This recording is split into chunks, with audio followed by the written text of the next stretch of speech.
Taking a live look at the Cape Fear Memorial Bridge, lots of cars heading over the river in and out of downtown Wilmington for the evening rush hour, but no issues here to tell you about. Here's your forecast from the First Alert Weather Team.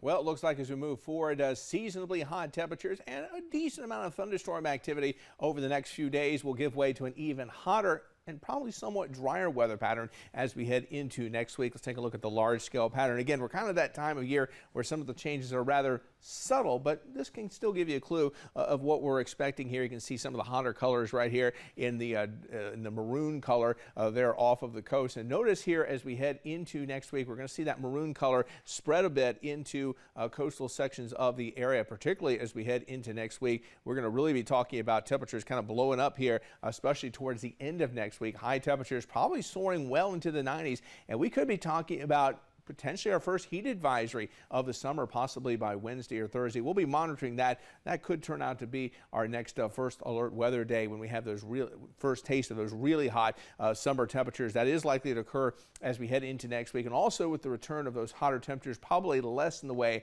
of those pop-up showers and thunderstorms. We're getting a little bit of a break in that today, but I think we're going to see an uptick in showers and thunderstorms as we head to the next few weeks. Maybe longer term, though, some signs that heat wave kind of shifts more towards the west, more towards the central part of the United States. All right, for tonight, probably worst case scenario at this point, a 20% chance of a shower or storm. Once we get past sunset, I think any opportunity for a shower storm is basically over. 72 degrees for the overnight low. We'll keep the chance of rain very low through the overnight hours. Maybe just a little bit of an uptick here first thing tomorrow morning. And then for tomorrow, we're going to see a more active pattern here. The sea breeze boundary should be more active tomorrow. Probably thunderstorm boundaries kicking off thunderstorms as well tomorrow. 86 degrees for your high. You have about a 50-50 chance of encountering a shower or storm at some point tomorrow. And remember, the thunderstorms that are out there, like we saw yesterday, ponding on the roadway, lots of cloud to ground lightning strikes. Don't necessarily think we'll see a lot of severe weather, but one or two storms could pulse up to severe limits. And it looks like the window may open up a little earlier tomorrow from about 10 a.m. to 1 p.m. Maybe the higher risk for some of the stronger showers and storms. Activity at this point a little bit sparse here. Right now, the only notable storm right now is in northwestern Bladen County. Most of the other storms have now exited the area, and there's really nothing near Wrightsville Beach Park.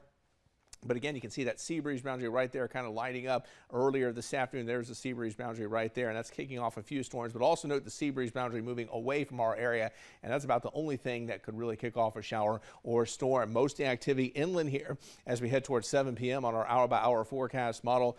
Pretty much quiet here during the overnight hours. And then tomorrow morning when you wake up, you can see maybe a couple of showers there skirting the coast first thing in the morning, and then late morning, look at that around noontime, the sea breeze boundary much more active with a lot more shower and thunderstorm activity. Not necessarily a lot of severe weather, but again, those downpours and a lot of those cloud to ground lightning strikes. Make sure you have your WECT weather app downloaded for your iPhone or Android device. And unfortunately, as we head into Father's Day weekend, not talking about washouts here for Saturday and Sunday, but there are going to be a decent amount of scattered showers and thunderstorms, especially from late morning into the early afternoon hours, mid to upper 80s for highs. And then the heat wave really kicks in by about Tuesday, Wednesday, and Thursday. Less thunderstorms, but those heat index values up around 105.